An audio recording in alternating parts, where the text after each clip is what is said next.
আসসালামু আলাইকুম, স্বাগতম আজকে ভিডিও লেকচারে। আজকে আমরা প্রাণী পরিচিতি ঘাসফড়িং পার্ট নিয়ে আলোচনা করব।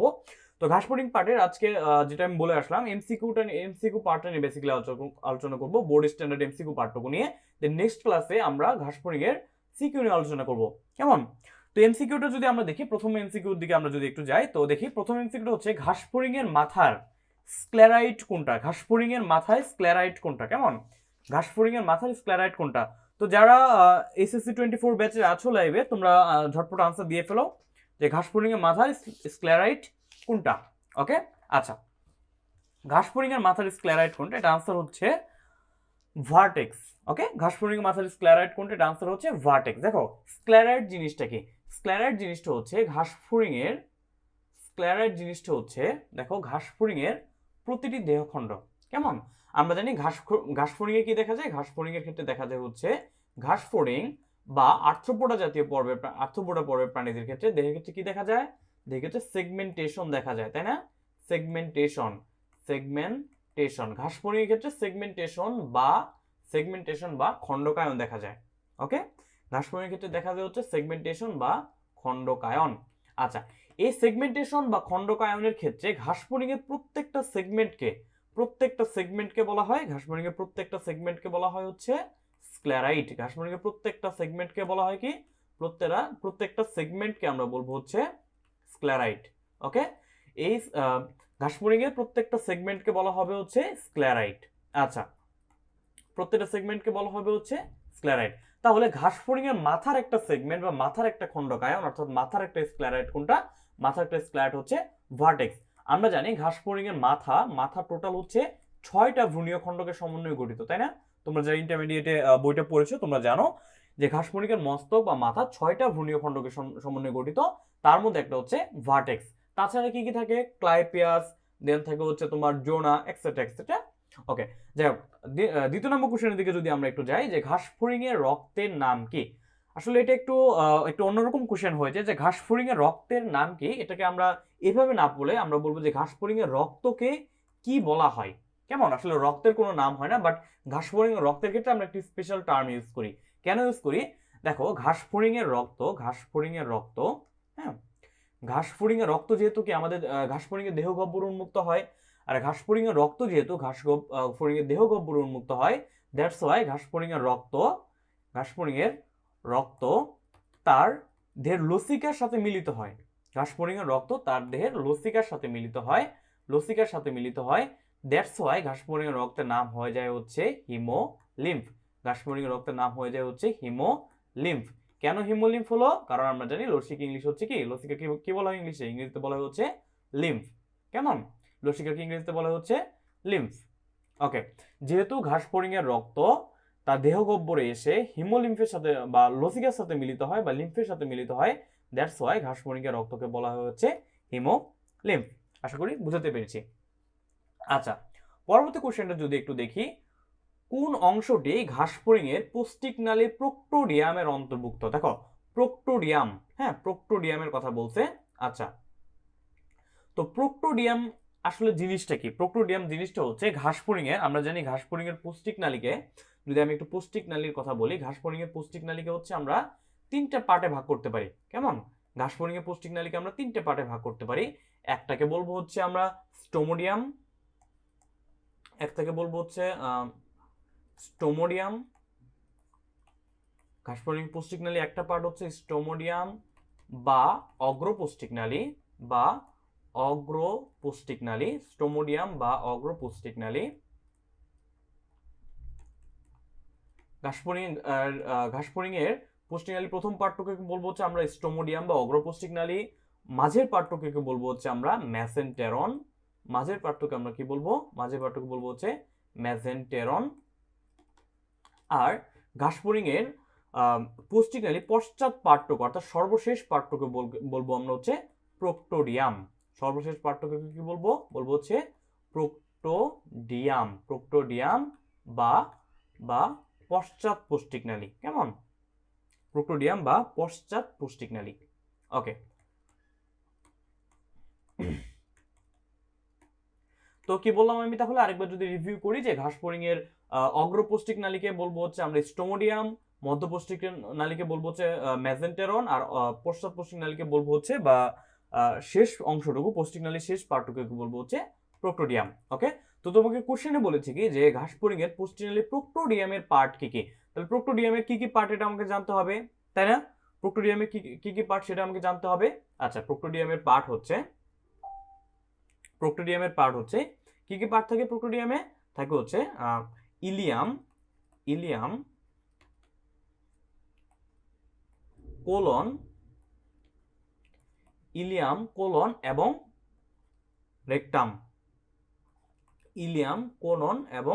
রেকটাম। কেমন?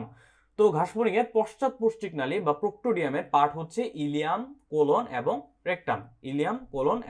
রেকটাম। তো আমরা এখানে আনসারে কি কি আছে দেখি আমরা, কোন অংশটি ঘাসফড়িং এর পৌষ্টিক নালী প্রোক্টোডিয়ামের অংশ? আনসার কি আছে? এই যে দেখো রেকটাম, এই যে রেকটাম আছে, তাহলে রেকটামটা হচ্ছে এখানে আমাদের সঠিক আনসার। তো যেহেতু প্রোক্টোডিয়ামের পার্ট যেহেতু রেকটাম, তাহলে এই যে বাকি যে গল বিল, দেন ক্রব, গিজার্ড, এগুলো কিসের পার্ট হবে? গল বিল, ক্রব, গিজার্ড, এই তিনটা হচ্ছে ঘাসফড়িং এর স্টোমোডিয়াম বা অগ্রপৌষ্টিক নালীর পার্ট। তাহলে যদি আমি একটু লিখে দেই যে স্টোমোডিয়াম বা অগ্রপৌষ্টিক নালীর পার্ট কি কি হবে, তাহলে হবে হচ্ছে এই যে ক্রব, গিজার্ড এন্ড গলবিল। কেমন? তাহলে এখানে আমাদের আনসার কি হবে? তাহলে এখানে আনসার হবে আমাদের রেকটাম। কেন? কারণ এখানে প্রোক্টোডিয়ামের পার্ট চেয়েছে, আর আমরা জানি প্রোক্টোডিয়ামের পার্টগুলো হচ্ছে ইলিয়াম, কোলন এবং রেকটাম। আশা করি বুঝাতে পেরেছি। ওকে, তো তার পরবর্তী কোশ্চেনটা যদি একটু দেখি, 4 নম্বর কোশ্চেনটা যদি একটু দেখি আমরা, তাহলে যে ঘাসফড়িং এর ল্যাসিনিয়া পাওয়া যায় মুখোপাঙ্গের কোনটিতে? হ্যাঁ, ঘাসফড়িং এর ল্যাসিনিয়া পাওয়া যায় মুখোপাঙ্গের কোনটিতে? দেখো, ল্যাসিনিয়া হচ্ছে ঘাসফড়িং এর মুখোপাঙ্গের একটা পার্ট।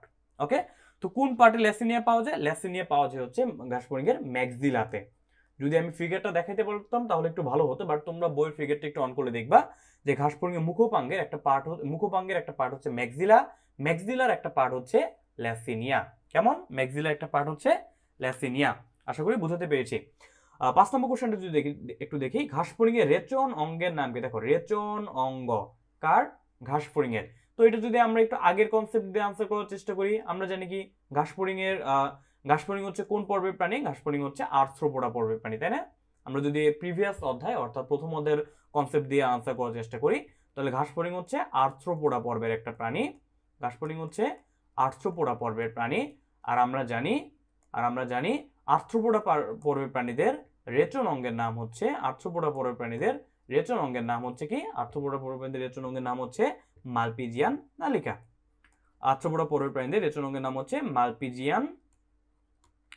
নালিকা। কেমন? মালপিজিয়ান নালিকা। আচ্ছা, তো আনসার কি হবে তাহলে ক্ষেত্রে? ঘাসফড়িং রেচন অঙ্গের নাম কি? দেখো, গ নম্বরে মালপিজিয়ান নালিকা অপশনে রয়েছে, তো আনসার হবে মালপিজিয়ান নালিকা। আশা করি বুঝাতে পেরেছি। আচ্ছা, পরবর্তী কোশ্চেনটা যদি একটু দেখি, যে 6 নম্বর কোশ্চেনটা, ঘাসফড়িং এর জীবনচক্রের নিচে কোন ক্রমটি সঠিক?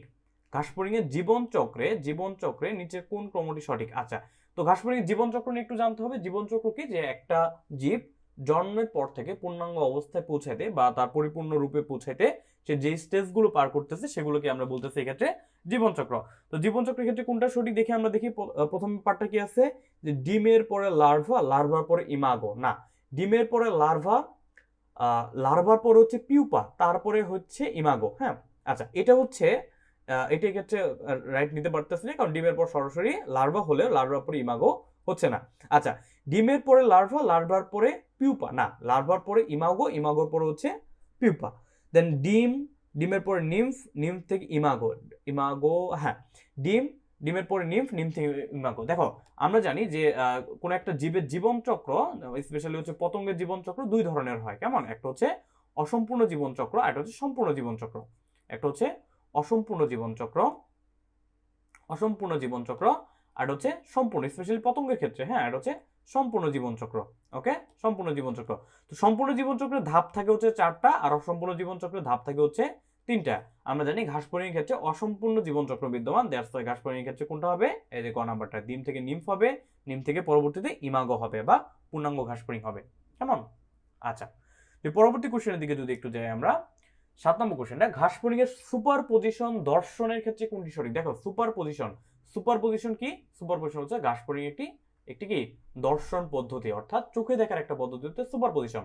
আমরা জানি ঘাস ফড়িংয়ের দর্শনের ক্ষেত্রে দুইটা পদ্ধতিতে তারা হচ্ছে চোখে দেখতে পায়, একটাকে বলে হচ্ছে আমরা অ্যাপোজিশন, একটাকে বলে হচ্ছে অ্যাপোজিশন, অ্যাপোজিশন, আরেকটাকে বলে হচ্ছে কি, একটাকে বলে হচ্ছে সুপারপজিশন, তাই না? একটাকে বলে হচ্ছে অ্যাপোজিশন, একটাকে বলে হচ্ছে সুপারপজিশন, কেমন?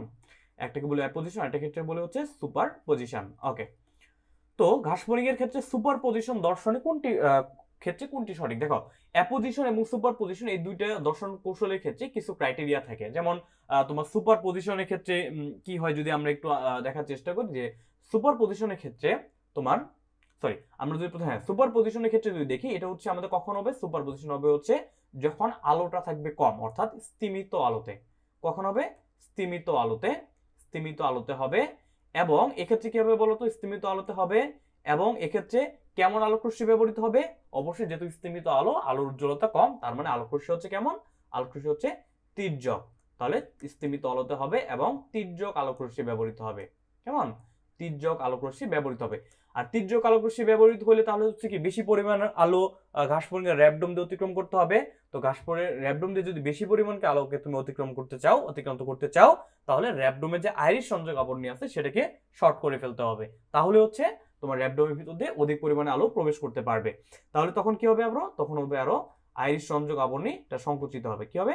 আইরিশ আবরণী বা আইরিশ সংযোগ আবরণী, আইরিশ সংযোগ আবরণীটা কি হবে? সংকুচিত হবে। আইরিশ সংযোগ আবরণী সংকুচিত হবে। আইরিশ সংযোগ আবরণীটা কি হবে? সংকুচিত হবে। ওকে, সংকুচিত হবে।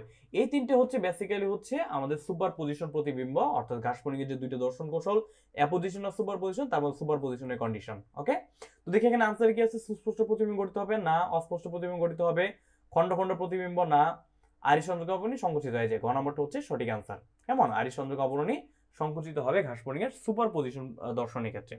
ওকে, আচ্ছা, পরবর্তী কোশ্চেনটা যদি একটু দেখি আমরা, ঘাস ফড়িং এ হ্যাপাটিক শিখার সংখ্যা কতটি? খুবই ইম্পর্টেন্ট একটা এমসিকিউ। হ্যাপাটিক শিখার সংখ্যা বলক, বা তোমার ঘাস ফড়িং এর ক্ষেত্রে দাঁতের সংখ্যা বলক, বা তোমার ঘাস ফড়িং এর ক্ষেত্রে হচ্ছে ঘাস ফড়িং এর দাঁতের সংখ্যা বলতে পারে, বা মালপিজিয়ার নালিকার সংখ্যা পর্যন্ত বলতে পারে। এই প্রত্যেকটা সংখ্যা কিন্তু একটু ইম্পর্টেন্ট। কেমন? তো হ্যাপাটিক শিখার সংখ্যা কতগুলো হবে ঘাস ফড়িং এর ক্ষেত্রে? যারা আসো তুমি লাইভে আসো একটু আনসার দিতে পারো চাইলে। হ্যাপাটিক শিখার সংখ্যা হবে 6 জোড়া বা 12টি। ওকে, ঘাস ফড়িং হ্যাপাটিক শিখার সংখ্যা হবে 6 জোড়া বা 12টি।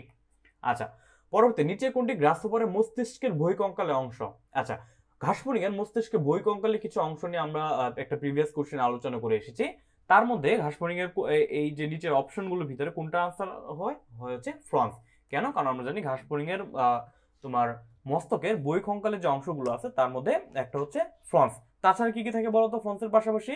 ফ্রন্সের পাশাপাশি থাকে হচ্ছে স্কেপ, ফ্রন্সের পাশাপাশি কি কি থাকবে ঘাস ফড়িং এর ক্ষেত্রে? ঘাস ফড়িং এর ক্ষেত্রে মস্তকের পার্টের ভিতরে, জাস্ট এ মিনিট, ফ্রন্সের পাশাপাশি থাকবে হচ্ছে ভার্টেক্স, ক্লাইপিয়াস এন্ড, আচ্ছা, কি কি থাকবে তাহলে ফ্রন্সের পাশাপাশি? Vertex and clypeus, vertex and clypeus. But এক্ষেত্রে যেহেতু আমাদের ভার্টেক্স এবং ক্লাইপিয়াস নিয়ে কোনো কথা বলা নেই, তাহলে এক্ষেত্রে আনসার হচ্ছে ফ্রন্স। কেমন? আচ্ছা, তো 10 নম্বর কোশ্চেনটা যদি একটু দেখি, ঘাস ফড়িং এর নিম্ফ থেকে পূর্ণাঙ্গে পরিণত হতে কতবার খোলস ত্যাগ করে? দেখো, ঘাস ফড়িং এর নিম্ফ অবস্থা থেকে পূর্ণাঙ্গ ঘাস ফড়িং বা ইমাগোতে পরিণত হইতে কতবার খোলস ত্যাগ করতে হয়? অবশ্যই 5 বার খোলস ত্যাগ করতে হয়। কেমন? আচ্ছা, আর ঘাস ফড়িং এর খোলস মোচনকে কি বলি আমরা বলতো? খোলস ত্যাগের প্রক্রিয়াটাকে কি বলা হয়? খোলস ত্যাগের প্রক্রিয়াটাকে বলা হয় হচ্ছে কি?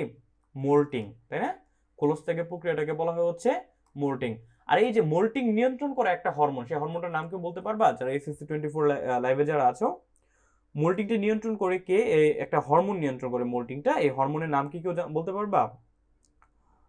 হরমোনের নাম সম্পর্কে কারো কোনো আইডিয়া আছে? ওকে, আচ্ছা, তো ঘাস ফড়িং এর মোল্টিং নিয়ন্ত্রণ করে হচ্ছে একডাইসন হরমোন। কেমন? একডাইসন হরমোন। আচ্ছা, তো পরবর্তী কোশ্চেনটা যদি একটু দেখি, যে পরবর্তী কোশ্চেন রয়েছে, ঘাস ফড়িং এর দেহখণ্ডকের কাইটিন নির্মিত পুরু ও শক্ত পৃষ্ঠীয় পাতকে কি বলে? দেখো, এখানে তো পৃষ্ঠীয় পাতের কথা বলছে। আচ্ছা, তো পৃষ্ঠীয় পাতের কথা কেন বলছে যদি আমি একটু ব্যাখ্যা দেওয়ার চেষ্টা করি তোমাদের, তাহলে হচ্ছে যে দেখো, ঘাস ফড়িং এ তুমি যদি দেহের কথা যদি চিন্তা করো, যে ধরলাম আমি একটা ঘাস ফড়িং আঁকাচ্ছি মোটামুটি, হ্যাঁ, ঘাস ফড়িং আঁকাচ্ছি, এটা হচ্ছে আমি মাথা, একটা ঘাস ফড়িং এর আবহ চিত্র বা একটা জাস্ট একটা কমন ফিগার, যদি একটা ঘাস ফড়িংয়ের দেহের পার্টটুকু হয়, তাহলে এটা হচ্ছে তার মস্তক, এটা হচ্ছে তার মস্তক, এটা হচ্ছে তার বক্ষ অঞ্চল এবং এটা হচ্ছে তার উদর অঞ্চল। কেমন? এই যে বক্ষ অঞ্চল যে রয়েছে, বক্ষ অঞ্চলের এই যে উপরের পার্টটুকু দেখো তো, আমি কালারটা একটু চেঞ্জ করে দেখাচ্ছি, ওকে। বক্ষ অঞ্চলে উপরের যে পার্টটুকু রয়েছে, এই উপরের পার্টটুকুর নাম হচ্ছে স্ক্লেরাইট। সরি, বক্ষ অঞ্চলে উপরের পার্টটুকুর নাম হচ্ছে হ্যাঁ, এটা তো এখানে ভুল রয়েছে। আচ্ছা, একটু দেখতেছি। ওকে, আচ্ছা, না এখানে একটু কারেকশনের প্রয়োজন রয়েছে। এই কোশ্চেনটা বেসিক্যালি একটু ত্রুটিপূর্ণ। এখানে বলা হচ্ছে যে ঘাস ফড়িং দেহখণ্ডে কাইটিন নির্মিত পুরু ও শক্ত পৃষ্ঠীয় পাতকে, দেখো পৃষ্ঠীয় পাত কথাটা কিন্তু এখানে উল্লেখ করে দিতে পারে না। হ্যাঁ, পৃষ্ঠীয় পাত কথাটা তারা উল্লেখ করে দিতে পারে না। কেন? কারণ এখানে পৃষ্ঠীয় পাত যদি উল্লেখ করে দেয়, অর্থাৎ পৃষ্ঠ বরাবর যে পাতটা আছে, যে পার্টটুকু থাকে, এটা যদি উল্লেখ করে দেয়, তাহলে সেক্ষেত্রে আনসার হবে কিন্তু টারগাম। সেক্ষেত্রে আনসার হবে কিন্তু কি টারগাম। বাট এখানে টারগাইট কথাটা রয়েছে, কিন্তু এখানে কিন্তু টারগাইট কথা রয়েছে, দ্যাটস ওয়াই এটাকে আমরা আনসার হিসেবে নিচ্ছি না। এটা হচ্ছে টারগাম। আর যদি অঙ্কীয় পাথের কথা উল্লেখ করতো, তাহলে তখন সেটাকে বলতাম আমরা স্টারনাম। কেমন? স্টারনাম। ওকে, আশা করি বুঝতে পেরেছি। তাহলে এখানে 11 নম্বর কোশ্চেনটা হচ্ছে একটু ত্রুটিপূর্ণ। এখানে বলা হচ্ছে যে ঘাস ফড়িংয়ের দেহখণ্ডে কাইটিন নির্মিত পুরু শক্ত পৃষ্ঠীয় পাতকে কি বলে? তাহলে পৃষ্ঠীয় পাতকে কি বলে আমরা আনসার দিলাম? আনসার হচ্ছে টারগাম বলে, টারগাইট না। কি হবে এক্ষেত্রে আনসারটা? আনসার হবে হচ্ছে টারগাম। আনসার হবে টারগাম। কেমন? টারগাম বা ওকে, আনসার হচ্ছে টারগাম। তো পরবর্তী কোশ্চেনের দিকে যদি একটু যাই আমরা, যে কোনটি ঘাস ফড়িং স্ত্রী জননতন্ত্রের অংশ? একটু ট্রিকি কোশ্চেন, এটা নিয়ে অনেকে ভুল করো। যে ঘাস ফড়িং স্ত্রী জননতন্ত্রের অংশ হচ্ছে, আনসার হচ্ছে শুক্রধানী। কেমন? এটা হচ্ছে শুক্রধানী। দেখো, ক্ষেপণনালী, তারপর হচ্ছে শুক্রনালী, দেন হচ্ছে শুক্রথলি, এই তিনটে হচ্ছে ঘাস ফড়িংয়ের পুংজননতন্ত্রের অংশ। বাট শুক্রধানী হচ্ছে ঘাস ফড়িং স্ত্রী জননতন্ত্রের অংশ। যদিও তোমার কাছে মনে হইতে পারে যে ভাই এটা তো বলছে শুক্রধানী, ধানী তো হচ্ছে তোমার ভাই যে পুরুষ ঘাস ফড়িংয়ের ক্ষেত্রে থাকার কথা, বাট এখানে বলে দিতে হচ্ছে স্ত্রী জনতন্ত্রের অংশের কথা। তাহলে কিভাবে শুক্রধানী হচ্ছে? আচ্ছা, শুক্রধানী হওয়ার পেছনের যুক্তিটা হচ্ছে ঘাস ফড়িংয়ের স্ত্রী জনতন্ত্রের যে ঘাস ফড়িংয়ের যোনির পাশে একটা থলে আকারে একটা জিনিস থাকে। কেমন? ঘাস ফড়িংয়ের যোনির পাশে অবশ্যই ঘাস ফড়িংয়ের যোনির পাশে হচ্ছে একটা থলের মতো একটা অংশ থাকে, স্ত্রী ঘাস ফড়িংয়ের যোনির পাশে একটা থলের মতো অংশ থাকে, যেটা কি করে? যেটা হচ্ছে আগত শুক্রাণু সাময়িকভাবে জমা রাখে। আগত শুক্রাণুকে কি করে? আগত শুক্রাণুকে সাময়িকভাবে জমা রাখে। কেমন? আগত শুক্রাণুকে সাময়িকভাবে জমা রাখে। আচ্ছা, এই যে ঘাস ফড়িংয়ের যে একটা থলের মতো অংশ যেটা আগত শুক্রাণুকে সাময়িকভাবে জমা রাখতেছে, তারই নাম হচ্ছে, তাকে বলা হচ্ছে শুক্রধানী। তাকে বলা হচ্ছে শুক্রধানী। তাহলে আনসারটি কি হবে? আনসার হচ্ছে শুক্রধানী। এবং এটা কিসের পার্ট? এটা অবশ্যই কিন্তু ঘাস ফড়িংয়ের স্ত্রী জননতন্ত্রের পার্ট। ওকে, স্ত্রী ঘাস ফড়িংয়ের জননতন্ত্রের পার্ট। আচ্ছা, তাহলে আনসার হচ্ছে গ নাম্বারটা। 13 নম্বর কোশ্চেনটা যদি আমরা দেখি, প্রোক্টোডিয়ামের অংশ নয় কোনটি? দেখো, এই কোশ্চেনটা নিয়ে কিন্তু আমরা একদম ফার্স্ট ইয়েতে আলোচনা করে আসছিলাম। হ্যাঁ, যদি এটা মিশে গেছে। আচ্ছা, যাই হোক। তো প্রোক্টোডিয়ামের অংশ নয় কোনটা? আচ্ছা, প্রোক্টোডিয়াম বা পশ্চাৎ পুষ্টিক নালীর অংশ কি কি বলেছিলাম আমি? বলতো, যারা লাইভে আছো মনে আছে কিনা? প্রোক্টোডিয়াম বা পশ্চাৎ পুষ্টিক নালী কি কি পার্টের কথা বলেছিলাম? আচ্ছা, প্রোক্টোডিয়াম বা পশ্চাৎ পুষ্টিক নালী পার্টের কথা বলেছিলাম হচ্ছে তিনটা, তাই না? একটা হচ্ছে এই যে দেখো, এই যে ইলিয়াম, কোলন এবং রেকটাম, এই তিনটা হচ্ছে ঘাস ফড়িংয়ের প্রোক্টোডিয়াম বা পশ্চাৎ পুষ্টিক নালীর অংশ। কেমন? তাহলে তোমাকে এখানে কি বলছে? অংশ নয় কোনটা? তাহলে অংশ নয় কোনটা হবে আনসার হবে গিজার্ড। আশা করি বুঝাতে পেরেছি। আচ্ছা, তো পরবর্তী কোশ্চেনটা যদি একটু যাই, ঘাস ফড়িংয়ের রক্ত সংবহনতন্ত্রের সঠিক পথ কোনটা? 14 নম্বর কোশ্চেনটা, ঘাস ফড়িংয়ের রক্ত সংবহনতন্ত্রের সঠিক পথ কোনটা? অর্থাৎ ঘাস ফড়িংয়ের রক্ত যে তার সারা দেহে সংবহিত হবে, কোন পথের পর বা কোন পার্টে রক্তটা যাবে, সেটা নিয়ে আর কি তোমাকে জানতে চেয়েছে। তো দেখি আমরা এখানে যদি একটু প্রথমে আমরা কনসেপ্টটা ক্লিয়ার করার জন্য আমরা ফিগারটা দেখার চেষ্টা করি। যে দেখো, ঘাস ফড়িংয়ের যদি এটা যদি একটা ঘাস ফড়িংয়ের মস্তক হয়, এবং এটা যদি হচ্ছে তার ঘাস ফড়িংয়ের দেহের পার্ট হয়, এটা যে ঘাস ফড়িংয়ের দেহের পার্ট হয়, মানে দেহ গহ্বর, বা যেটাকে আমরা বলতেছি হচ্ছে হিমোসিল। তো হিমোসিলের ক্ষেত্রে আমরা জানি, আমরা মাঝখানে দুইটা পর্দা, একটাকে বলবো হচ্ছে আমরা পৃষ্ঠীয় পর্দা, আরেকটাকে বলবো হচ্ছে অঙ্কীয় পর্দা। এই দুইটা পর্দা দ্বারা ঘাসফড়িং হিমোসিলকে আমরা কয়টা পার্টে ভাগ করতে পারি ভাইয়া? 3টে পার্টে ভাগ করতে পারি। কেমন? যদি আমি একটু লেখার চেষ্টা করি, এটা হচ্ছে কি, এটা হচ্ছে পৃষ্ঠীয় পর্দা, পৃষ্ঠীয় পর্দা। কেমন? এটা হচ্ছে পৃষ্ঠীয় পর্দা, আর এটাকে বলবো হচ্ছে অঙ্কীয় পর্দা, অঙ্কীয় পর্দা। এটা যারা সিকিউ আনসার করবো তারা একটু দেখে রাখো, এটা সিকিউর জন্য খুব ইম্পর্টেন্ট। ওকে, এটাকে বলো পৃষ্ঠীয় পর্দা এবং এটাকে বলো অঙ্কীয় পর্দা। পৃষ্ঠীয় এবং অঙ্কীয় পর্দা দ্বারা ঘাসফড়িং এর যে এই যে সম্পূর্ণ ঘাসফড়িং এর যে তোমার কেন্দ্রীয় গহ্বর বা হিমোসিলটা রয়েছে সেটা 3টে পার্টে বিভক্ত হয়। এই যে সবার প্রথম পার্টটা, এটাকে আমরা বলবো হচ্ছে, এটা একটা নাম আছে, সেটাকে আমরা কি বলি? সেটাকে বলি হচ্ছে পেরিকার্ডিয়াল সাইনাস। সে নাম হচ্ছে পেরিকার্ডিয়াল সাইনাস, পেরিকার্ডিয়াল সাইনাস। কেমন? আচ্ছা, তারপরে মাঝের যে পার্টটুকু এটাকে বলে হচ্ছে পেরিভিসেরাল সাইনাস, এটাকে নাম হচ্ছে perivisceral sinus, perivisceral sinus. And তার পরবর্তীতে সবার নিচের পার্টটুকু যেটা, এইটা, এই গর্তটাকে আমরা কি বলি? এই গহ্বরটাকে আমরা বলি হচ্ছে পেরিনিউরাল সাইনাস। কেমন? এই তিনটাকে, এটাকে বলি হচ্ছে আমরা পেরিনিউরাল সাইনাস। ওকে, পেরিনিউরাল সাইনাস। আচ্ছা, তাহলে যদি আমি একটু রিভিউ করার চেষ্টা করি, আর এই যে পার্টটুকু, মাথার যে পার্টটুকু, এটাকে বলা হয় হচ্ছে হেড সাইনাস বা মস্তকের সাইনাস। কেমন? এটাকে বলবো কি? মস্তকের সাইনাস।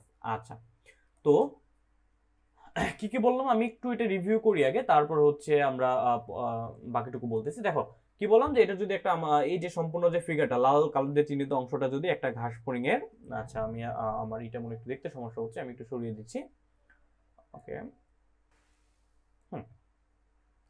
আচ্ছা, তো আমি কি বললাম পার্টটুকু, যে তোমার এই যে সম্পূর্ণটা লাল চিহ্নিত যে অংশটুকু আছে, যে লাল পার্টটুকু যদি একটা ঘাসফড়িং এর, যদি একটা ঘাসফড়িং এর যদি হিমোসিল হয় বা রক্তপূর্ণ দেহগহ্বর হয়, তাহলে হিমোসিলকে আমরা হচ্ছে দুইটা পর্দা, একটাকে বলবো হচ্ছে আমরা পৃষ্ঠীয় পর্দা, আরেকটাকে বলবো হচ্ছে আমরা অঙ্কীয় পর্দা। কেমন?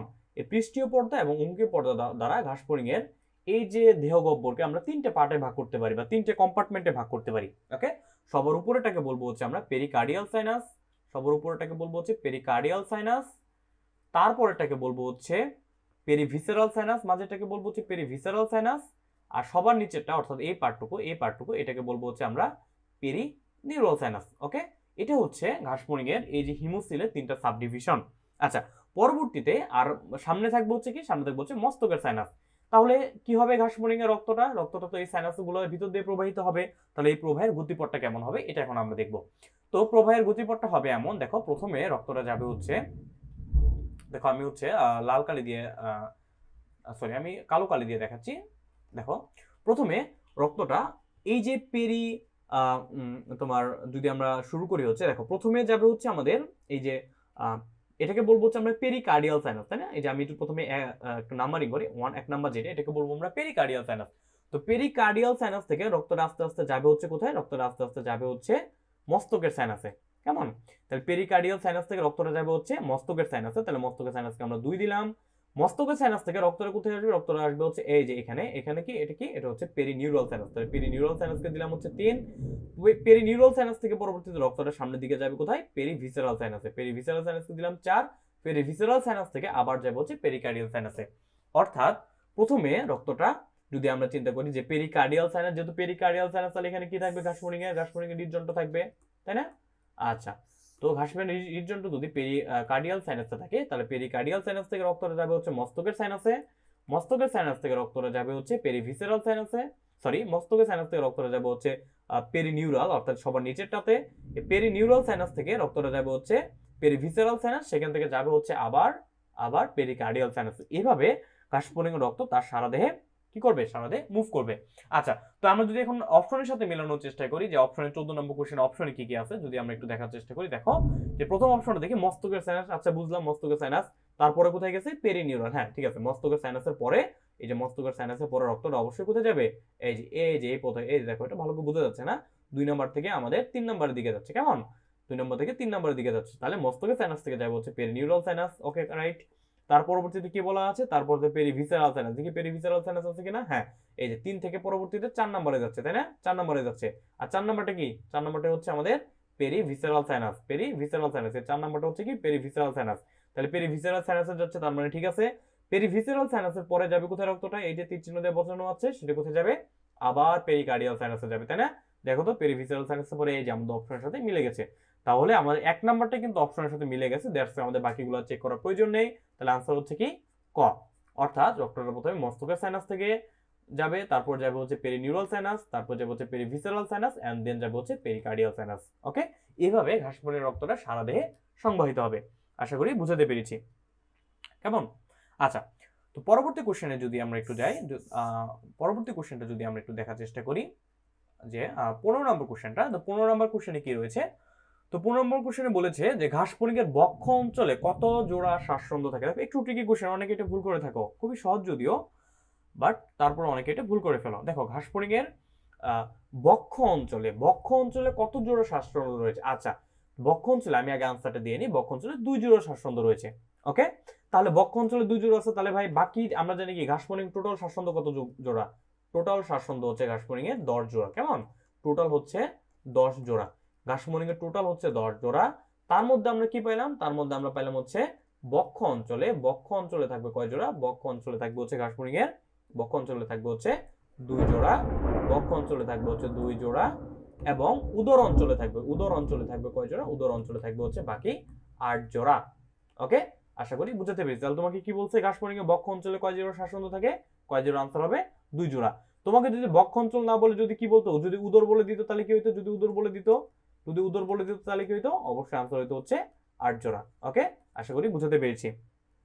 আচ্ছা, পরবর্তী কোশ্চেনটা, ল্যাসিনিয়া কোন উপাঙ্গের অংশ, এটা মনে অলরেডি আমরা সলভ করে আসছি, তাই না? এটা দ্বিতীয়বার রিপিট হয়েছে আর কি, এটা কুমিল্লা বোর্ড 2016 সালে। দেখো আসলে কিন্তু কুমিল্লা বোর্ডের কোশ্চেনগুলো একটু ট্রিকি বা একটু কঠিন টাইপের হয়। যে ল্যাসিনিয়া কই থেকে লাগাই দিতে, দেখছো? ল্যাসিনিয়া কোন উপাঙ্গের অংশ, ল্যাসিনিয়া হচ্ছে ঘাসফড়িং এর ম্যাক্সিলার অংশ। ওকে, ঘাসফড়িং এর ম্যাক্সিলার একটা পার্ট হচ্ছে ল্যাসিনিয়া। আশা করি বুঝতে পেরেছি। আচ্ছা, পরবর্তী কোশ্চেনটা যদি একটু দেখি আমরা, যে 17 নম্বর কোশ্চেনটা, অসম্পূর্ণ রূপান্তরের ক্ষেত্রে শিশু অবস্থাকে কি বলে।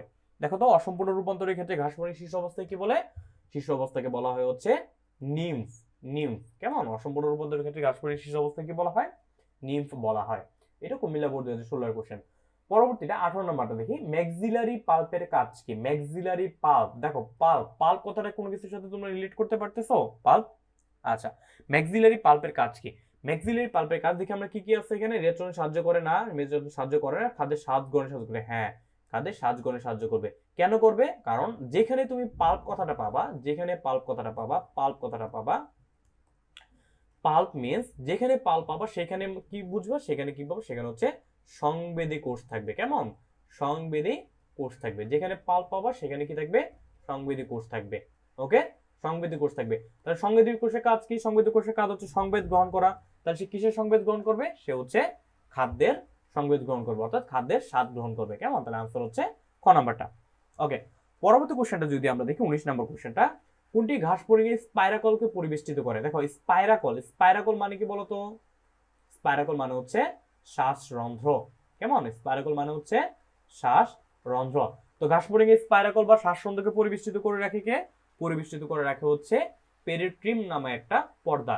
পেরিট্রিম নামক একটা কি, এটা হচ্ছে একটা আবরণী। পেরিট্রিম নামক একটা আবরণী ঘাসফড়িং এর শ্বাসরন্ধ্র বা স্পাইরাকলকে পরিবেষ্টিত করে রাখে। কেমন?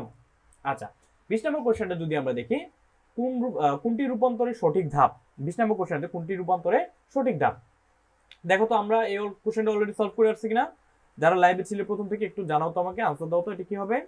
আচ্ছা, রূপান্তরের সঠিক ধাপ কোনটা, এটা যদি আমরা আনসার দেওয়ার চেষ্টা করি, দেখো প্রথমে হবে কি, এই যে ডিম, হ্যাঁ ডিম সবার ক্ষেত্রে সঠিক। তারপরে দেখো পিউপাতে আমরা আগে যেতে পারবো না, ডিমের পরে হবে লার্ভা, তাহলে লার্ভা এটাও ঠিক আছে, এটাও ঠিক আছে, আচ্ছা মানলাম। তারপরে কি হবে, তারপরে কি ইমাগো, না ডিম, তারপর হবে লার্ভা, তারপর হবে পিউপার পরে হয়ে যাবে হচ্ছে ইমাগো। এটা হচ্ছে রূপান্তরের সঠিক ধাপ। এটা কেমন রূপান্তর বলো তো, এটা কেমন রূপান্তর যদি বলে, এটা কেমন রূপান্তর, এটা হচ্ছে সম্পূর্ণ রূপান্তরের ধাপ। কেমন? এটা হচ্ছে সম্পূর্ণ রূপান্তরের ধাপ। ওকে, আমরা জানি রূপান্তর দুই ধরনের, একটা হচ্ছে সম্পূর্ণ রূপান্তর আর হচ্ছে অসম্পূর্ণ রূপান্তর। অসম্পূর্ণ রূপান্তরের ধাপ 3টা, তাই না? ডিম, লার্ভা, পিউপা। আর সম্পূর্ণ রূপান্তরের ধাপ হচ্ছে 4টা।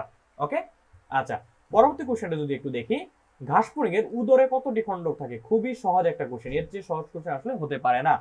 ঘাসফড়িং এর উদরে কতটি খণ্ডক থাকে বলো তো? ঘাসফড়িং এর উদরে 11টি উদরীয় খণ্ডক থাকে, তাই না? আমরা জানি ঘাসফড়িং এর উদর 11টা খণ্ডকে বিভক্ত। কেমন? তাহলে আনসার কি হবে? আনসার হবে ক, 11টি খণ্ডকে বিভক্ত। ওকে, আর 22 নম্বর কোশ্চেনটা যদি দেখি একটু, ঘাসফড়িং এর পুং জননতন্ত্রের অংশ 9 কোনটা? দেখো পুং জননতন্ত্রের অংশ 9 কোনটা বলেছে। তাহলে পুং জননতন্ত্রের অংশ 9 কোনটা? আমরা কিন্তু এই কোশ্চেনটা একটু আগে পেয়ে আসছিলাম, তাই না? একটু আগে আমরা কি পেয়েছিলাম জানি? সেটা ছিল হচ্ছে স্ত্রী জননতন্ত্রের অংশ, স্ত্রী জননতন্ত্রের অংশ এটা ছিল, তাই না? স্ত্রী জননতন্ত্রের অংশ কোনটা?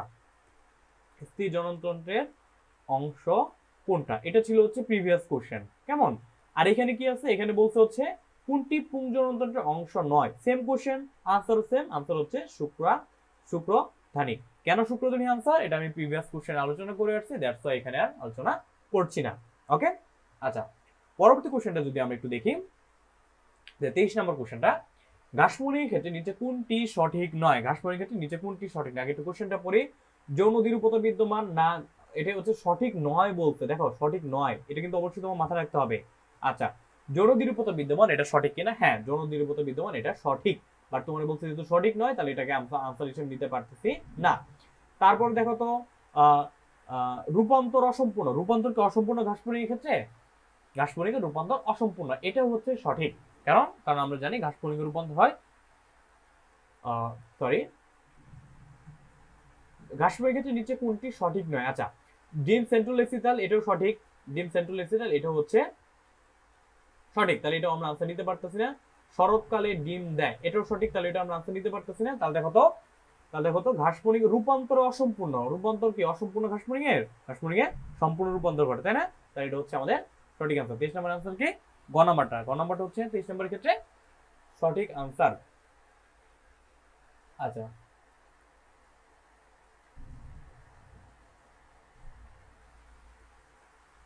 আচ্ছা তো ঘাসফড়িং রূপান্তর হচ্ছে অসম্পূর্ণ, ঘাসফড়িং ক্ষেত্রে অসম্পূর্ণ রূপান্তর দেখা যায়। ওকে, তো ঘাসফড়িং অসম্পূর্ণ রূপান্তরের ধাপ কয়টা থাকে বলো তো? অসম্পূর্ণ রূপান্তরের ধাপ থাকে হচ্ছে কয়টা? 4টা। ঘাসফড়িং অসম্পূর্ণ রূপান্তরের ধাপ থাকে হচ্ছে 3টা। ওকে, কয়টা ধাপ থাকে? 3টা ধাপ বিদ্যমান থাকে। আচ্ছা, 24 নম্বর কোশ্চেনটা যদি আমরা একটু দেখি, তাহলে কি ঘাসফড়িং ক্ষেত্রে পরিপাক নালীর ত্রিকোণাকার গঠনটির নাম কি? দেখো পরিপাক নালীর ভিতরে ত্রিকোণাকার যে পার্টটা আছে ঘাসফড়িং, সেটার নাম দিয়েছে চট্টগ্রাম বোর্ড 2015-তে। তাহলে ত্রিকোণাকার অংশটার নাম কি হবে? ত্রিকোণাকার অংশটাকে আমরা জানি এটাকে বলা হয় কি? গিজারটা আসলে বেসিক্যালি দেখতে হচ্ছে এমন, হ্যাঁ, এই যে এমন উপরের দিক থেকে এমন, আবার নিচের দিক থেকে হচ্ছে এমন। ওকে, এটা হচ্ছে ঘাসফড়িং এর গিজার্ড। আশা করি বুঝতে পেরেছি। আচ্ছা, তারপরে 25 নম্বর কোশ্চেনটা যদি দেখি, ঘাসফড়িং এর ওভিপোজিটর কি কাজে ব্যবহৃত হয়? ওভিপোজিটর ওভি কথাটা অর্থ হচ্ছে ওভাম থেকে, আর পজিটর মানে হচ্ছে ডিপোজিট করা বা পারা। তো ওভিপোজিটর মানে হচ্ছে ঘাসফড়িং যে অঙ্গটা কিসের সাথে সম্পৃক্ত থাকবে? ওভাম বা ডিম পাড়ার সাথে সম্পৃক্ত থাকবে, তাই না? তাহলে ওভিপোজিটর কি কাজে ব্যবহৃত হবে? যদি কোশ্চেন হয় তাহলে আনসার হবে ডিম্বতাকে ব্যবহৃত হবে। ওকে, আচ্ছা তারপর 26 নম্বর কোশ্চেনটা, কার্ডো কোন উপাঙ্গের অংশ? কার্ডো ঘাসফড়িং এর কোন উপাঙ্গের অংশ? আচ্ছা, কার্ডো হচ্ছে ঘাসফড়িং এর ম্যাক্সিলার অংশ। দেখো এর আগেও আমরা এটা নিয়ে টোটাল 3টা কোশ্চেন পাইলাম, কি নিয়ে? ম্যাক্সিলার পার্ট নিয়ে। ম্যাক্সিলার পার্ট কোনটা? এটা নিয়ে ম্যাক্সিলার পার্ট নিয়ে টোটাল 3টা কোশ্চেন পাইছি। ম্যাক্সিলার পার্ট নিয়ে টোটাল এই পর্যন্ত আমরা 3টা কোশ্চেন পেয়েছি। তার মানে ম্যাক্সিলার পার্টটা কি? এটা কি একটা 3 স্টার টপিক। ওকে, তোমাদের এইচএসসি পরীক্ষা দিবা 2024 বা 2025 ব্যাচে যারা আছো তারা অবশ্যই এই যে ম্যাক্সিলার পার্ট কি গেছে এই পার্টগুলো একটু দেখে নিবা। আচ্ছা, পরবর্তী 27 নম্বর কোশ্চেনটা একটু দেখি, কোন প্রাণীর রক্ত সংবন্ধনটা মুক্ত রক্ত সংবন্ধনটা বা লেকোনার কাদের দেখা যায়? আমরা জানি লেকোনার সংবন্ধনটা দেখা যায় হচ্ছে আর্থ্রোপোডা পর্বের প্রাণীদের, এবং অর্ধমুক্ত সংবন্ধনটা দেখা যায় হচ্ছে মলাস্কা পর্বের প্রাণীদের। আর আর্থ্রোপোডা পর্বের একটা গুরুত্বপূর্ণ প্রাণী কোনটা বা প্রতীক প্রাণী যেটা আমরা পড়তেছি সেটা কোনটা? সেটা হচ্ছে ঘাসফড়িং। তাহলে আনসার কি হবে? আনসার হবে ঘাসফড়িং। ঘাসফড়িং এ মুক্ত রক্ত সংবন্ধনটা দেখা যায়। আশা করি বুঝাতে পেরেছি। আচ্ছা, পরবর্তী কোশ্চেনে যদি একটু দেখি 28 নম্বর কোশ্চেনটা, ঘাসফড়িং এর মস্তকে ওসেলাস বা সরলাক্ষী। ওসেলাস মানে হচ্ছে কি? ওসেলাস মানে হচ্ছে সরলাক্ষী। ঘাসফড়িং এর মস্তকে ওসেলাস কয়টা? ওসেলাস হচ্ছে টোটাল কয়টা? 3টা ওসেলাস থাকে এবং এক জোড়া পুঞ্জাক্ষী থাকে ঘাসফড়িং এ।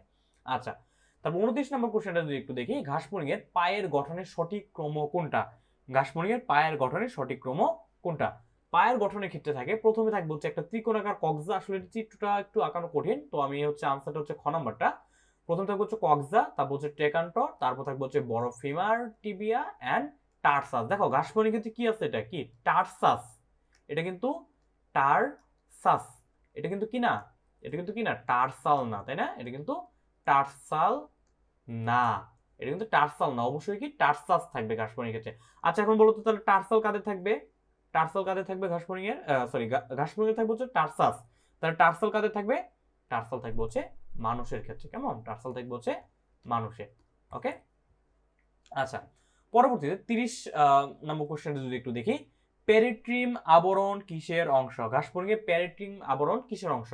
আমরা একটু আগে দেখে আসছিলাম ঘাসফড়িংয়ের শ্বাসরন্ধ্র বা স্পাইরাকলের বাইরে একটা আবরণ থাকে, যেটাকে আমরা বলি হচ্ছে পেরিট্রিম। তাহলে পেরিট্রিম আবরণ কিসের অংশ? সেটা হচ্ছে স্পাইরাকলের অংশ। কেমন? আচ্ছা তারপরে কোশ্চেনটা যদি একটু দেখি, ঘাসফড়িং এর ডিম্বাণু কি ধরনের? ডিম্বাণু কি ধরনের আমরা একটু আগে পেয়েছিলাম, ডিম্বাণু হচ্ছে সেন্ট্রোলেসিটাল ধরনের, তাই না? এটা একদম মুখস্থ বিদ্যার মতো, ঘাসফড়িং ডিম্বাণু হচ্ছে সেন্ট্রোলেসিটাল ধরনের। ওকে, কেন সেন্ট্রোলেসিটাল মানে কি? সেন্ট্রোলেসিটাল মানে হচ্ছে কি থাকবে, এর কুসুম এর কেন্দ্রে সীমাবদ্ধ থাকবে। ডিমের কুসুম কি থাকবে, আমরা জানি ডিমের একটা পার্ট হচ্ছে কুসুম বা ইয়ক, এই কুসুমটা হচ্ছে কুসুম কেন্দ্রে সীমাবদ্ধ থাকবে। কুসুম থাকবে কোথায়? কেন্দ্রে। এই ধরনের ডিমকে বলবো হচ্ছে আমরা সেন্ট্রোলেসিটাল ধরনের ডিম। কেমন? কাশ্মীর ডিম হচ্ছে সেন্ট্রোলেসিটাল ধরনের, কেন? কারণ এর কুসুমটা ডিমের কেন্দ্রে অবস্থান করবে।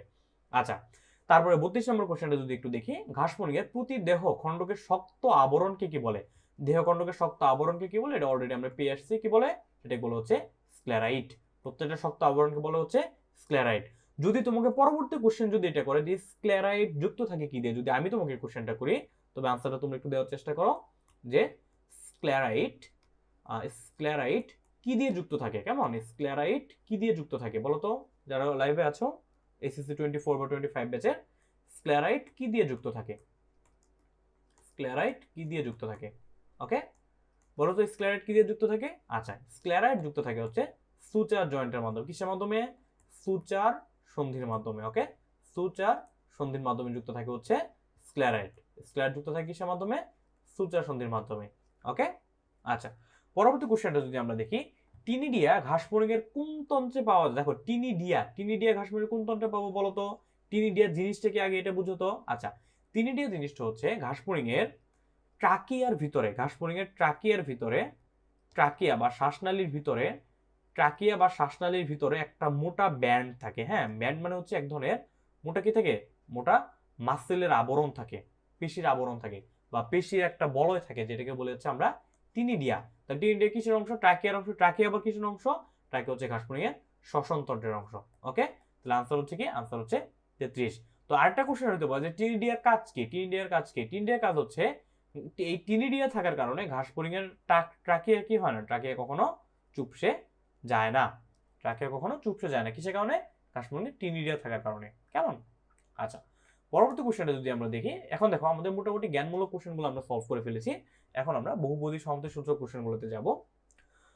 তো এখানে প্রথম কোশ্চেনটা কি? প্রথম কোশ্চেনটা হচ্ছে ঘাসফড়িং এর রক্ত সংবহন তন্ত্র। আচ্ছা রক্ত সংবহনটা কেমন দেখি? উন্মুক্ত প্রকৃতির, হ্যাঁ ঠিক আছে। রক্তে অ্যাওর্টা বিদ্যমান, ঘাসফড়িং রক্ত সংবন্ধটা কি অ্যাওর্টা বিদ্যমান রয়েছে? অ্যাওর্টা না, ঘাসফড়িং রক্ত সংবন্ধতে অ্যাওর্টা বিদ্যমান রয়েছে, বাট শ্বাসরন্ধ্রক নেই। তোমার বইতে কিন্তু বলা হয়েছে, কি বলা আছে? ঘাসফড়িং এর রক্তে কোনো শ্বাসরন্ধ্রক যুক্ত থাকে না। দ্যাটস ওয়াই কি করতে পারে না, ঘাসফড়িং এর রক্ত কখনো শ্বসনে অংশগ্রহণ করতে পারে না। সেজন্য ঘাসফড়িং রক্ত কখনো শ্বসনে অংশগ্রহণ করতে পারে না। এখন বলতো শ্বাসসংযোগ বলতে কোনটাকে বোঝাইছে? মানুষের ক্ষেত্রে শ্বাসরন্ধ্র কোনটা রয়েছে? আমরা জানি মানুষের ক্ষেত্রে শ্বাসরন্ধ্র রয়েছে হিমোগ্লোবিন। কেমন? আচ্ছা তাহলে আনসার কি হবে? আনসার হবে 1 এবং 3, অর্থাৎ খ নম্বরটা হচ্ছে আমাদের আনসার। তো পরবর্তী কোশ্চেনটা একটু দেখি ঘাসফড়িং এর বক্ষ অঞ্চলের ক্ষেত্রে কি বলা হয়েছে? বক্ষ অঞ্চলের ক্ষেত্রে কোনটি সঠিক? আচ্ছা তো কি কি আছে? এক জোড়া শুঙ্গ থাকে না, শুঙ্গ বা অ্যান্টেনা কখনো বক্ষাঞ্চলে থাকে না। এটা কই থাকবে? শুঙ্গ বা অ্যান্টেনা সবসময় কোথায় থাকবে? ঘাসফড়িং এর মস্তকে থাকবে, তাই না? শুঙ্গ বা অ্যান্টেনা থাকবে হচ্ছে মস্তকে। 3 জোড়া পা থাকে, হ্যাঁ এটা সঠিক আনসার। 2 জোড়া শ্বাস সিদ্ধ থাকে, হ্যাঁ আমরা জানি বক্ষ অঞ্চলে টোটাল শ্বাসরন্ধ্রের কয় জোড়া থাকে? 2 জোড়া থাকে। তাহলে আনসার হচ্ছে 2 এবং 3, অর্থাৎ গ নাম্বারটা হচ্ছে আমাদের কারেক্ট আনসার। ওকে, আশা করি বুঝাতে পেরেছি। তারপর 36 নম্বর কোশ্চেনটা যদি একটু দেখি, ম্যাক্সিলারি পাল্পের কাজ কি? ম্যাক্সিলারি পাল্পের কাজ কি? ম্যাক্সিলারি পাল্পের কাজ কি হবে? ফার্স্ট অফ অল ম্যাক্সিলারি পাল্পের কাজ হচ্ছে কি করা? সে এই পাল্পের সাহায্যে, ম্যাক্সিলারি পাল্পের সাহায্যে তার পায়ের অগ্রভাগে সে পরিষ্কার করবে, খাদ্যের স্বাদ গ্রহণ করবে কেন? কারণ একটু আগে বলে আসছিলাম পাল্প থাকা মানে কি? পাল্প থাকা মানে হচ্ছে সেখানে কি থাকবে? অবশ্যই পাল্প থাকা মানে হচ্ছে সেখানে সংবেদী কোষ থাকবে, তাই না? সেখানে কি থাকবে? সংবেদী কোষ থাকবে। কেমন? আচ্ছা, পরবর্তীতে কি করবে? সে এর সাহায্যে কি করবে? সে খাদ্য ধরে চিবিয়ে খাবে। ওকে, তাহলে আনসার হবে 1, 2 এবং 3, অর্থাৎ আনসার হচ্ছে ঘ নাম্বারটা। আচ্ছা, 37 নম্বর কোশ্চেনটা যদি আমরা একটু দেখি, ঘাসফড়িং এর বহিঃকঙ্কালের অংশগুলো কি কি? দেখো তো বহিঃকঙ্কালের অংশের ভিতরে কি কি আছে? বহিঃকঙ্কালের পার্টের ভিতরে কি কি রয়েছে? ঘাসফড়িং এর পার্টের ভিতরে রয়েছে হচ্ছে ভার্টেক্স, স্টাইপস, ক্লাইপিয়াস। এগুলো সবগুলো হচ্ছে ঘাসফড়িং এর বহিঃকঙ্কালের পার্ট। কেমন? বহিঃকঙ্কালের পার্ট কি কি তাহলে? Vertex, stipes and clypeus. Answer হচ্ছে 1, 2 এবং 3। এটা একটু মুখস্থ বিদ্যার মতো একটু মুখস্থ করে নিবা। ওকে, আচ্ছা, পরবর্তী কোশ্চেনটা যদি একটু দেখি আমরা, এটা হচ্ছে অভিন্ন তথ্যভিত্তিক কোশ্চেন। ওকে, তো কি কি আছে? প্রথমে এক্স চিহ্নিত অংশ নাম। দেখো তো উদ্দীপকে এক্স চিহ্নিত অংশটা কোথায় পাইছিলাম আমরা? এটা বলো তো, এক্স চিহ্নিত অংশটা বলো, যারা লাইভে আছে আনসার দেওয়ার চেষ্টা করো। আচ্ছা, উদ্দীপকের এক্স চিহ্নিত অংশের নাম হচ্ছে লিগুলি। কি এক্স চিহ্নিত অংশটা বলা হচ্ছে কি? লিগুলি। ওকে, আচ্ছা, তারপরে ওয়াই চিহ্নিত অংশ। ওয়াই চিহ্নিত অংশ কোনটা? দেখো তো, এই যে ওয়াই চিহ্নিত অংশ। ওয়াই চিহ্নিত অংশের কাজ কি? ওয়াই চিহ্নিত অংশ জিনিসটা আসলে কি? ওয়াই চিহ্নিত অংশটা হচ্ছে কি? এটা হচ্ছে ল্যাবিয়াল পাল্প। এটার নাম হচ্ছে ল্যাবিয়াল পাল্প। কেমন? Labial pulp. ওকে, আর এই যে সম্পূর্ণ পার্টটা কি? সম্পূর্ণ পার্টটার নাম হচ্ছে ল্যাবিয়াম। সম্পূর্ণ পার্টটার নাম হচ্ছে ল্যাবিয়াম। ওকে, আশা করি বুঝাতে পেরেছি যে এই যে সম্পূর্ণ যে মুখভঙ্গের যে পার্টটার কথা বলেছি সেটা হচ্ছে ল্যাবিয়াম। ল্যাবিয়ামের নিচে যেটা ছিল এই যে এ নাম্বারটা, সেটার নাম হচ্ছে লিগুলি। তার পরবর্তীতে এই যে ওয়াই চিহ্নিত অংশটা রয়েছে সেটা হচ্ছে ল্যাবিয়াল পাল্প। তা ল্যাবিয়াল পাল্প, পাল্প আছে, পাল্প মানে কি? পাল্প মানে হচ্ছে সংবেদী জিনিসপত্র থাকবে, তাই না? আর সংবেদী জিনিসপত্র থাকলে সে কি করবে? সংবেদ গ্রহণ করবে। তাহলে দেখি কিসের সংবেদ গ্রহণ করেছে? এই যে সে হচ্ছে খাদ্যের মান যাচাই করবে বা খাদ্যের গুণাগুণ সম্পর্কে সে সংকেত গ্রহণ করবে। তাহলে আনসারটা হচ্ছে খ নাম্বারটা। কেমন? আচ্ছা, 40 নম্বর কোশ্চেনটা দেখি, উদ্দীপক উল্লেখিত অঙ্গটি পাওয়া যায়। অঙ্গটি কি? এই যে এই অঙ্গটা দেখে তোমাকে বুঝতে হবে এটা আসলে কিসের চিত্র। তোমার ফিগার দেখে চিনতে হবে এটা হচ্ছে কি? এটা হচ্ছে ঘাসফড়িং এর কি?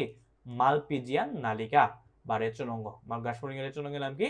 মালপিজিয়ান নালিকা। কেমন? এটা হচ্ছে মালপিজিয়ান নালিকা। ওকে, আশা করি বুঝতে পেরেছি। তাহলে অংশটা কোথায় পাওয়া যাবে? মালপিজিয়ান নালিকা। আর মালপিজিয়ান নালিকা জানি কাদের রেচন অঙ্গ বলো তো? রেচন অঙ্গ হচ্ছে আর্থ্রোপোডদের। ওকে, আর্থ্রোপোডদের রেচন অঙ্গ হচ্ছে মালপিজিয়ান নালিকা। ওকে, আর আর্থ্রোপোডা প্রাণীর ভিতরে এখানে আমাদের एग्जांपल কি কি আছে? ঘাসফড়িং আছে অবশ্যই, আরশোলা অবশ্যই আর্থ্রোপোডা পড়বে, বাট রুই মাছ কিন্তু আর্থ্রোপোডা পড়বেন না। দ্যাটস আনসার হবে না, আনসার হবে 1 এবং 2, অর্থাৎ গ নাম্বারটা হচ্ছে আমাদের কারেক্ট আনসার। ওকে, তো পরবর্তী কোশ্চেনটা যদি আমরা একটু দেখি, যে উল্লেখিত অঙ্গ বলতে আমরা আসলে কোনটাকে বোঝাচ্ছি বলতো? বোঝাচ্ছি কিন্তু আমরা অবশ্যই এই মালপিজিয়ান নালিকাকে। হ্যাঁ, মালপিজিয়ান নালিকাকে। তো মালপিজিয়ান নালিকা নিয়ে কি বলা আছে? মালপিজিয়ান নালিকা নিয়ে বলা আছে এটা কি পরিপাক নালীতে উন্মুক্ত হয়, রেট্রোবত নিষ্কাশন করে, নাকি হিমোসিলতে বিপাকীয় বর্জ্য সংগ্রহ করে? বলো তো আনসার কোনটা হবে? আনসার হবে হচ্ছে 1, 2 এবং 3, অর্থাৎ এই যে মালপিজিয়ান নালিকাটা কি হয়? পরিপাক নালীতে উন্মুক্ত হয়, সে রচনবত নিষ্কাশন করে এবং হিমোসিল হতে বিপাকীয় বর্জ্যকেও সে সংগ্রহ করবে। কেমন? তাহলে আনসার হচ্ছে 1, 2 এবং 3। ওকে, তো পরবর্তী কোশ্চেনটা যদি আমরা দেখি, খাবার গ্রহণে ঘাসফড়িং ও মানুষের মধ্যে ভিন্নতা রয়েছে। আচ্ছা, ভিন্নতা রয়েছে, বুঝলাম কেন ভিন্নতা আছে। প্রথম প্রাণী কোন অঙ্গটি খাবার খাদ্যনালীতে প্রেরণে অধিকতর সাহায্য করে? প্রথম প্রাণী বলে ঘাসফড়িং। ঘাসফড়িং এর কোন অঙ্গটা খাবারকে খাদ্যনালীতে পৌঁছে দেয় বলো তো? 42 নম্বর কোশ্চেন আনসার দাও যারা লাইভে আছো। কোন অংশটা? আচ্ছা, ঘাসফড়িং এ খাবারকে খাদ্যনালীতে পৌঁছে দেয় হচ্ছে ল্যাবিয়াম। কে পৌঁছে দেয়? ল্যাবিয়াম। এই যে একটু আগে কিন্তু আমরা একটা চিত্র দেখছিলাম ল্যাবিয়ামের। ওকে, এই যে এই ল্যাবিয়ামটাই হচ্ছে ঘাসফড়িং খাবারকে কোথায় পৌঁছে দিবে? খাদ্যনালীতে পৌঁছে দিবে। কেমন? আচ্ছা, তারপরে উদ্দীপকের প্রাণীদের মধ্যে সামঞ্জস্যপূর্ণ কোনটা? আচ্ছা, দেখো তো সামঞ্জস্যপূর্ণ কোনটা হইতে পারে ঘাসফড়িং আর মানুষের মধ্যে? আচ্ছা, আমরা একটু অপশনগুলো একটু দেখি। স্বাদ গ্রহণ, স্বাদ গ্রহণের মধ্যে না। মানুষ স্বাদ গ্রহণ করে কিসের মাধ্যমে? মানুষ স্বাদ গ্রহণ করে তার স্বাদকুড়ি বা টেস্ট বারের মাধ্যমে, আর ঘাসফড়িং স্বাদ গ্রহণ করে হচ্ছে তার ম্যাক্সিলারি পাল্পের মাধ্যমে। তাহলে কি সঠিক হলো? দুটো কি সেম হলো? হলো না, তাহলে সামঞ্জস্যপূর্ণ হলো না। তাহলে ক নম্বরটা আনসার হবে না। খ নম্বরটা ঠিক তো সর্বভোগ না, এটা আনসার হবে না। কেন? কারণ আমরা জানি মানুষ হচ্ছে সর্বভোগ প্রাণী। বাট ঘাসফড়িং কেমন বলতো? ঘাসফড়িং হচ্ছে শাকাশী। মানুষ হচ্ছে সর্বভোগ, বাট ঘাসফড়িং হচ্ছে কি? শাকাশী। কেমন? তাই এটা হচ্ছে আনসার হলো না। তারপরে দেখি তো আমরা চর্বণ কৌশল। দেখো তো ঘাসফড়িং এর চর্বণ কৌশল এবং মানুষের চর্বণ কৌশল কি মিলবে? না, কখনোই মিলবে না। কেন? কারণ মানুষের ক্ষেত্রে কি রয়েছে? সুগঠিত চোয়াল এবং সুগঠিত দাঁত রয়েছে। ওকে, তো ঘাসফড়িং এর চর্বণ এবং মানুষের চর্বণ কৌশল কখনোই মিলবে না। আচ্ছা, তাহলে আনসারটি কি হবে দেখো তো, বাকি কোনটা রইলো? ম্যান্ডিবল ও দাঁত। হ্যাঁ, ঘাস ফড়িং এর ক্ষেত্রে ম্যান্ডিবল থাকবে, মানুষের ক্ষেত্রে ম্যান্ডিবল থাকবে, ঘাস ফড়িং এরও দাঁত রয়েছে, মানুষেরও দাঁত রয়েছে। তাহলে আনসার হচ্ছে গ নাম্বারটা, ম্যান্ডিবল ও দাঁত। তো আজকে মোটামুটি এই পর্যন্ত ছিল এমসিকিউ গুলা। আজকে আমি একটু একটা কথা বলতে চাই, সেটা হচ্ছে যে আজকে মোটামুটি আমরা ক্লাসটা 9টায় শুরু করার কথা ছিল, বাট হচ্ছে একটু টেকনিক্যাল সমস্যার কারণে আমরা শুরু করতে পারিনি। টেকনিক্যাল সমস্যা বলতে বেসিক্যালি বজ্রসহ বৃষ্টি হচ্ছিল, দ্যাটস ওয়াই হচ্ছে আমরা আমাদের স্টুডিওর ইকুইপমেন্টের নিরাপত্তার জন্য ক্লাসটা তখন একটু ডিলে করেছি, 1 ঘন্টা ডিলে করে দেন 10টায় শুরু করেছি। বাট তারপর একটু টেকনিক্যাল সমস্যা হচ্ছিল, বাইরে এখনো প্রচন্ড বৃষ্টি হচ্ছে, দ্যাটস ওয়াই একটু সমস্যায় ভুগেছিলাম। তো তারপরেও যারা ক্লাসে ছিলে, মোটামুটি একটু ডিস্ট্রাকশনকে অ্যাভয়েড করার পরেও যারা ক্লাসে ছিলে সবাইকে অনেক থ্যাঙ্কস। নেক্সট ক্লাসে দেখা হবে। নেক্সট ক্লাসে ইনশাল্লাহ আমরা মোটামুটি বলতে পারো যে তোমার এই যে জুলজির ইন্টারমিডিয়েটের জুলজির সবচেয়ে প্যারাদায়ক সিকিউ যে অধ্যায় থেকে আসে, অর্থাৎ ঘাস ফড়িং এর সিকিউ নিয়ে আমরা আলোচনা করবো নেক্সট ক্লাসে। তো অবশ্যই নেক্সট ক্লাসটা দেখবা। আর যারা এখনো আমাদের গ্রুপে যুক্ত নাই বা আমাদের পেজে যুক্ত নাই, বা যারা এখনো আমাদের ইউটিউব চ্যানেলে সাবস্ক্রাইব করো না বা ইউটিউব চ্যানেল থেকে ভিডিও দেখছো না, তোমরা একটু খুঁজে নিয়ে একটু গ্রুপে চোখ রাখলেই মোটামুটি সবগুলো লিঙ্ক পাই যাবে, তোমরা জয়েন হয়ে যাবা। আমার জন্য দোয়া করবে, তোমাদের জন্য দোয়া রইলো। দেখা হবে নেক্সট ক্লাসে। নেক্সট ক্লাসটা ইনশাআল্লাহ আগামী দিন নেওয়ার চেষ্টা করবো। তো ততক্ষণ পর্যন্ত সবাই ভালো থাকো, সুস্থ থাকো। সবাইকে অনেক অনেক থ্যাঙ্কস। আজকের মতো বিদায় নিচ্ছি। আল্লাহ হাফেজ। আসসালামু আলাইকুম আ রহমতুল্লাহি ওয়া বারাকাতুহু।